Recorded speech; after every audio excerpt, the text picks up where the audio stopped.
what's up guys? I'm Ben with Rough Country Suspensions, and once again we've extended our product offerings for one of the more popular vehicles that's transformed into trail rigs today, the XJ Cherokee. Now, once it becomes a trail rig, there's really no need to have that flimsy factory plastic bumper on the front. Rather, you need something fabricated from steel that can house a 9,500 or 12,000 pound winch. Even offers D-rings, something that can get us out of the trouble we'll find ourselves in. Take a look at the installation of our new winch bumper for the XJ Cherokee. You're going to love it. Okay, first step guys, we're going to remove these longer bolts from our unibody. Now on the driver's side, these actually go into the gearbox. Make sure you have some weight on the tires so that the gearbox doesn't shift on you.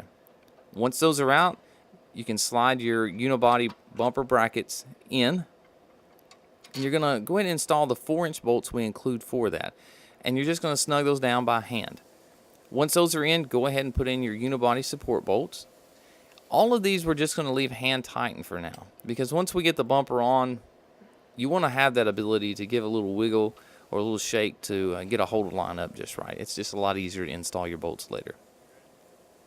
We're over on the passenger side installing the same bracket, but one of these holes on the back side, which you see he installs that 4-inch bolt there, the one behind it is actually not quite large enough. So before we tackle that, we're going to go ahead and install all the other bolts and the other unibody support bolts. Once again, leaving them just hand tight. So we've got that ability to wiggle the bracket if we need it later. Once those are hand tight, we're going to grab our drill, and we're actually going to take a drill bit and clearance out that back position. Now with that hole enlarged, it's pretty simple. Slide the 4-inch bolt in. Reach through the unibody, throw your washer and nut on, and again, just leave it hand tight for now.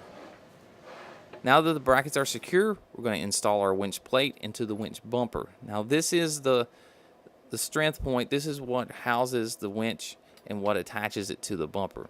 We do this off the vehicle to ensure we get it as tight as possible, because we want this secure. There's 4 bolts per side, so we've got 8 bolts holding our winch to our bumper. When we've got those as tight as we can get them, pick up our bumper, carry it over the vehicle, slide it over the tabs or brackets, slide that back in position, and it's time to start fastening the bumper to the brackets. Now there's 6 bolts per side. If you don't have a flex socket or a jointed socket that allows you to get in there with a gun, and you're going to be using 2 wrenches, start with the most forward bolt, one at a time, and work your way back.